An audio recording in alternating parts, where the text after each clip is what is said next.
Welcome back.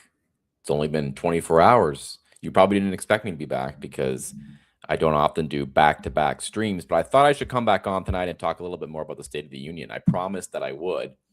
Now, last night I gave my analysis. I gave just a brief kind of outlook on how I thought the speech went, and I thought it went pretty well. I wasn't too hard on it, but I wanted to come back tonight and give like a full throated analysis. I thought, well, I'm gonna come back. Hold on, I'm gonna adjust the camera a little bit here.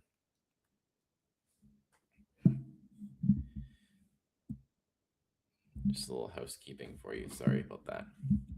So I was originally going to come back on tonight and give you this really deep analysis.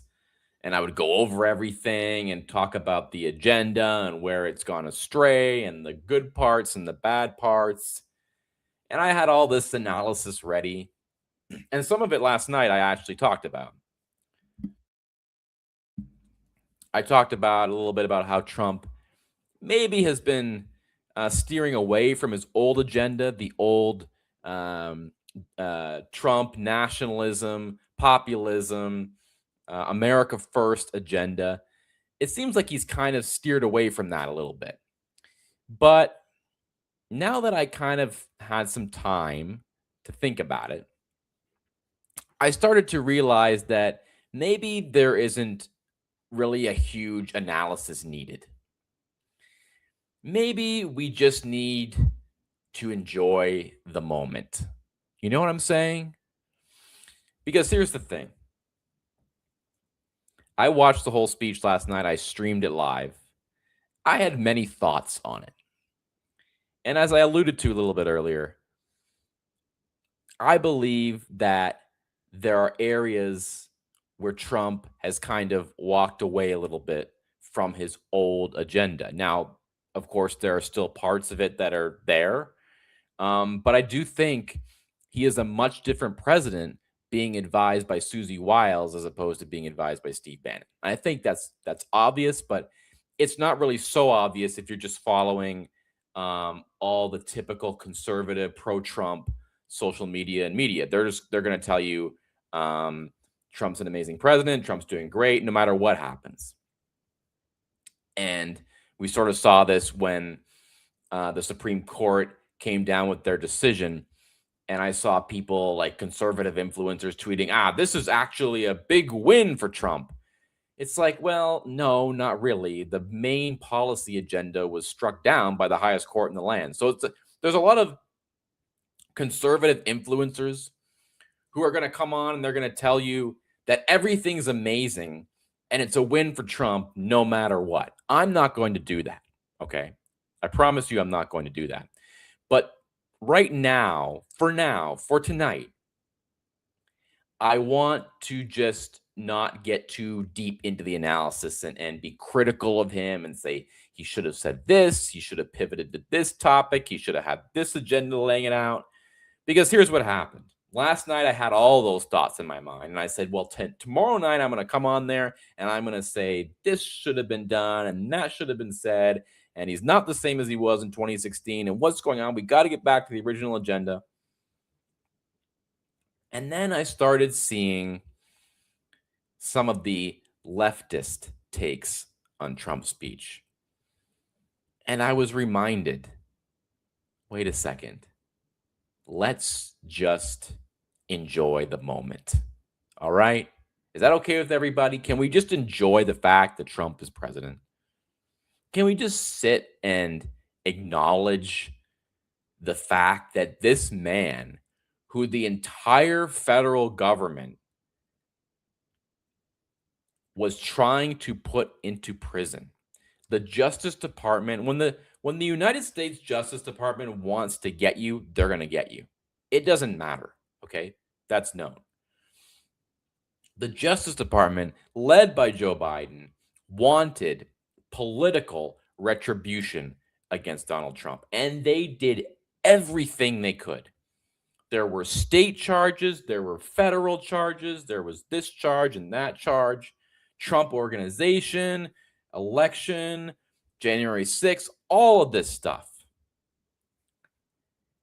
And the guy is standing up there giving the State of the Union after being reelected as president. He's up there. He's calling the Democrats a bunch of crazies. He literally stopped and said, "These people are crazy." And he's right about that. And as I said last night, the normies believe that. They may not love Trump, but they do think the Democrats are crazy. And it has not always been that way. There was a time when it was the Republicans who were the crazy ones. Remember Christine O'Donnell, Todd Aiken? I ran through these names last night. And of course, I didn't participate in thinking they were crazy. I mean, some of them, maybe they were. But that was the normie point of view. Republican Party is crazy. Democrat Party, moderate, reasonable, sensible. That is completely shifted now. Now, the Democrats are seen as lunatics. You look at Ilhan Omar and the woman beside her yelling and screaming, they are lunatics. Their ideas are insane. The reason some of their politicians are popular in certain pockets of the country is because people are having trouble affording things. The affordability thing, that is an issue. And when you're desperate, you'll take anything. You don't mind if it's socialism or whatever. You just want to make it. So, and we can talk about that and get deeper into that on another night. Tonight I don't want to do an hour-long stream. I just want to be on here for a few minutes. What I want to say is just enjoy the fact that Trump is president. I want to speak to the Trump supporters right now. I know a lot of you may be a little bit disillusioned. He's not doing what he said he was going to do. He's backing down here. Look, the guy, and I said it last night, the guy is hilarious. He was up there last night as confident as can be. I've never seen a politician, I've never seen a world leader as confident as Donald Trump is, and willing to call out his enemies, willing to call them crazy to their faces. And it looked like he was having a good time. It legitimately looked like he was having a good time. And I know he meanders, and I know at times you wish he would hammer home the point stronger.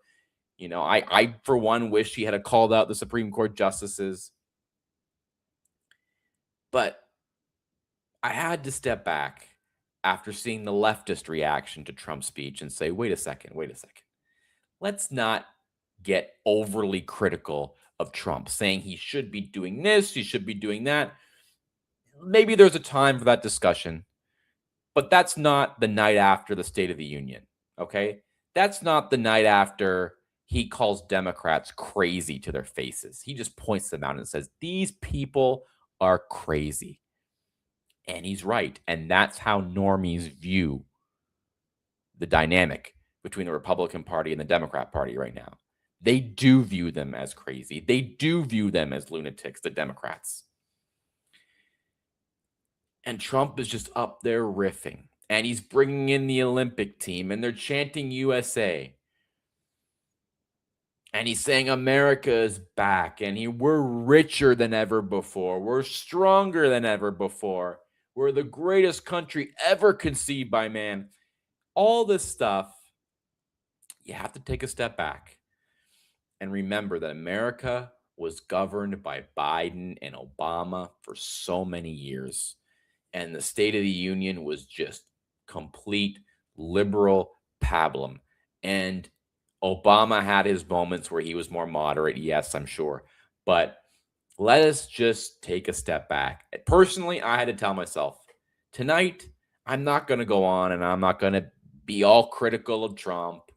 I'm not going to be wringing my hands. He should have hit this policy. He should have done that. He should have said this. He shouldn't have worn that suit. He shouldn't have called out so many people in the crowd. There were so many people he was calling out. And all of them are well deserved of that. But I had to stop myself and say, I'm not going to come on the night and give this brainiac analysis about how the policy should be this, and he's not a nationalist anymore, and he's not this. And just for tonight, let's just enjoy it. Okay? Let's enjoy it. The US Olympic team just beat Canada. Okay? Trump is president of the United States against all odds. They tried to throw him in prison. They tried to throw him in prison for the rest of his life. Nancy Pelosi ripped up his speech in the State of the Union in 2020, I think it was 2019, 2020. Now Nancy Pelosi is sitting in the back aisle. Nobody even cares about her now. And Trump is still standing. So focus on the human story, the human element, which is that he has overcome all of the odds. He has totally demolished all of his enemies. His enemies are totally defeated. They are totally done. They're over it. It's over for all his Democrat enemies, all his globalist enemies. And yes, who knows what's going to happen in the midterms? And I'm not here to say it was a good speech for the midterms or a bad speech for the midterms. It was what it was. And Trump was Trump. And he was humorous and he was cocky and he meandered and he weaved and he bobbed and he did his usual shtick and a lot of the parts of the speech. But there were good parts of the speech. There were good parts. And sometimes you have it too good for a little while and you have to kind of remind yourself, wait a second, this is actually like much better than what we had before. So let's not consume ourselves with being critical of Trump because remember, we begged to have him back and now we have him back. And he's up there laughing and smirking and rubbing it in their faces. And I think we should just sit back and enjoy. That's my analysis for tonight. It's not going to be long winded. That's all. Let's just enjoy the moment because we used to have to watch Biden and Obama talk about the same thing over and over again. The greed, the wealthy, the guns, the rampant gun control now, the climate is changing, the world is ending. America is actually not that great of a country. It needs to be changed. There needs to be more equity. We need to be more inclusive, more multiculturalism. Greenhouse gases are skyrocketing through the roof. We need to stop it now. We need to tax the rich. We need to regulate. We need to take over the whole healthcare system. We need DEI. America sucks. All you guys suck. The rich suck. The businesses suck. The government is awesome. And just trust us with everything, and everything will be fine. And we forget. I think we kind of forget what it was like listening to that over and over. We've grown too accustomed to having Trump up there to the point now where we're finding things to complain about with him. And look, I don't want to get into it, but there have been parts where I think he's backed off of the nationalist agenda. He's backed off of his original populist America First agenda. And I'm not thrilled about that. You know, I'm not thrilled that he only talked about immigration for like, I don't know what, 5 minutes tops. But then I started seeing the leftist reaction. And I thought, wait a second. They hated the speech. Why did they hate the speech? Did they hate the content of the speech? Well, yes. They did hate the content of the speech. But let me tell you what drives the anger of Trump.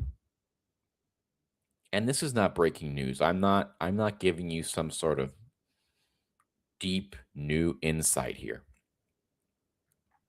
But let me remind you where the hatred comes from. Their hatred, and I'm talking not about globalist powers and the Davos crowd and all that, they have their own reason for wanting to resist him. I'm talking about your average leftist whiner, your average leftist complainer, your average leftist who just, and I don't want to use the phrase Trump derangement syndrome because it sounds like I'm on Fox News or something. The real reason people are losing it has nothing to do actually with the agenda. They use that as a fake because. Scott Adams used to talk about this, a fake because. They say the reason why they hate this thing or this person is X, but really deep underneath it, it's Y. And the same reason they hate him, and the same reason they hate the speech, and the same reason they're yelling and screaming and throwing up signs and pouting as they sit there, that reason is the same reason why we love him and should be reminded why we love him. It's because he has been triumphant over every attempt to take him down. They have failed miserably trying to take him down. They've tried impeachment, not once, but twice. They've tried scandals.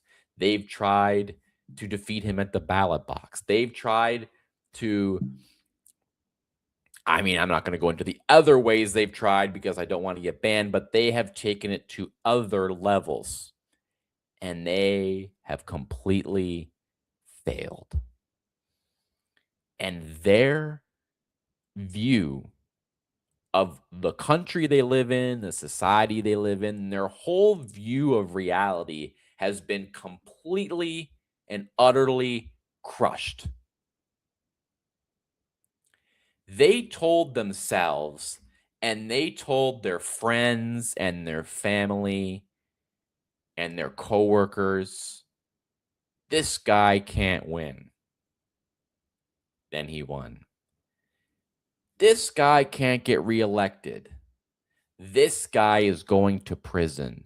This guy is going to be impeached. We're going to take him out. We're going to take him down. That's what they kept telling themselves. And they've just been wrong so many times. And after a while, if you're wrong so many times, one of two things is going to happen. Either you are going to adjust and you're going to say, wait a second, if I've been wrong this many times and he keeps succeeding and he keeps triumphing, he continues to be triumphant.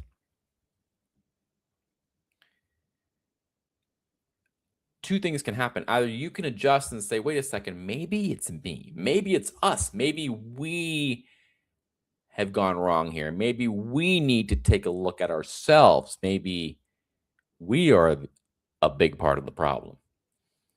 So people either do that or they acknowledge, well, maybe there's something to it. And maybe the things he's saying are popular. Maybe he himself is more popular for reasons we haven't delved into. Maybe we haven't figured out why is it that he's so attractive to a wide swath of the electorate. We haven't figured that out. Maybe we should figure that out. Or on the other hand, they just continue to spiral themselves into mental illness. And that's truly what it is. And Mark Halperin predicted this a long time ago. Mark Halperin said last summer, not this past summer, but summer 2024, he said, if Trump is reelected, there will be the biggest mental health crisis the country has ever seen. Because he said people have whipped themselves up into a frenzy over this man to the point where it's no longer political. Now they are literally mentally ill. And you see this everywhere. And when you log on to X, or if my curiosity gets the best of me and I go onto Facebook just to see what the deranged boomer liberals are thinking, to the extent that people still post on Facebook, you see some things and you go, huh, maybe we're forgetting that we won. We're winning. Are we getting every aspect of the policy we want? No. Are we getting 100% full throttle nationalism, America first, 3 pillars of Trumpism? I've gone over it so many times. No wars, tariffs, and immigration. Are we getting what we want in every single category? No. But maybe, and hear me out here, maybe one man cannot fix the problems of the country. And maybe we are putting too much on him to say, fix this problem, fix that problem, fix everything. Instead of just taking the moral victory, the other kind of victory that's not necessarily the political victory, which is that this man who we have defended and we have stood up for through thick and thin against very, very, very bad people has triumphed. He's won. Against all odds, he's won. Against all odds, he's still president. He gave the State of the Union last night. Donald Trump gave the State of the Union last night. Do you understand how bad things could have been if that election had not gone the way it did? And I'm not just talking about Kamala Harris being president. I'm talking about they were going to throw him in prison forever. And that would have sent a message to everyone. Don't you dare try and do that. Don't you dare try and change the system. Don't you dare try and challenge. Don't you dare try and run a charismatic populist figure like him ever again. Because we will come and we will completely destroy you. But that's not what happened. Trump gave the State of the Union last night. Trump is president. He's defeated his enemies. Let's just take a moment and remind ourselves that that is a huge victory. And nothing really more about it needs to be said. There will be time for all the other analysis, I'm sure. But for now, just relish in the victory. If you have to go back and watch it again, go back and watch it again. And soak it all in. You know, I'm not one to be supportive of these Fox News types, Sean Hannity, Laura Ingraham, people like that. I mean, there was a time when, as a kid, I watched Fox News all the time, but I've grown out of that now. There are some people on there I like. I've never personally been a fan of Laura Ingraham. I think she's, I don't know, kind of phony and just, you know, keep in mind too, a lot of these people weren't for Trump when it really mattered, okay? These people were totally Johnny-come-latelys, and we should be a little suspicious of that. Like, all of a sudden, Glenn Beck loves the State of the Union speech. He loves Trump's agenda now. Anyway, I said I wasn't going to get into that. The reason I bring up Laura Ingraham is because she had a post on I think it was on Facebook. Well, whatever. I'm not going to try and find it. I'm gonna sum it up. Paraphrase. Something to the effect of, everyone just sit back and enjoy this, because we are never going to see another president like this ever again. And that kind of hit me, to be honest.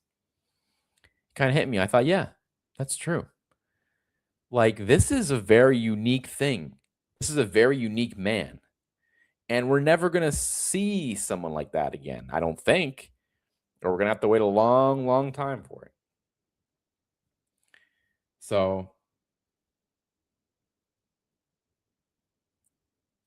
let's not use all of our time nitpicking where he's going wrong and what he should be doing, and let's just enjoy the fact that he's president. He won. We were triumphant.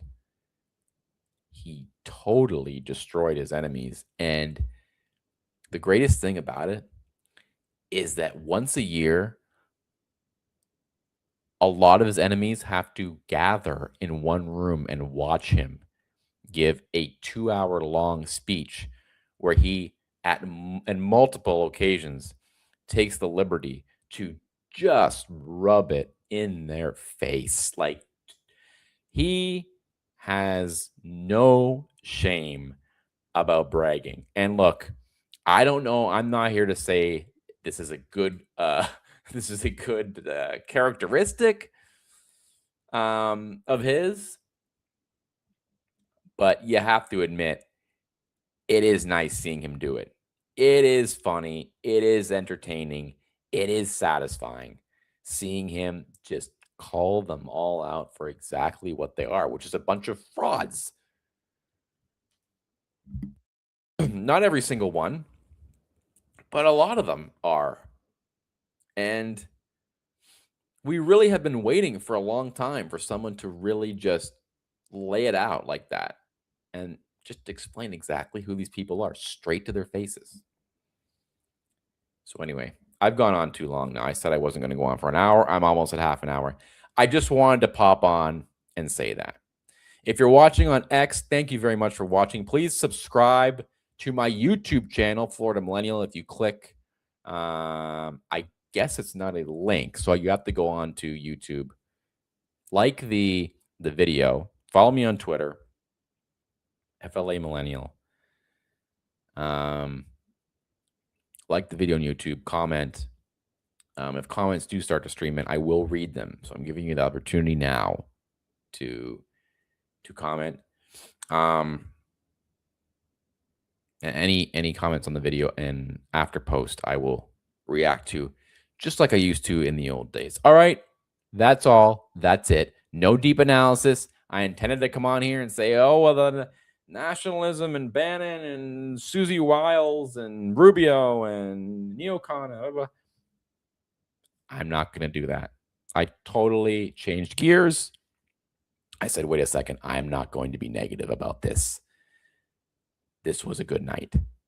And let's just remind ourselves of that. All right. Thank you. And I'll see you soon.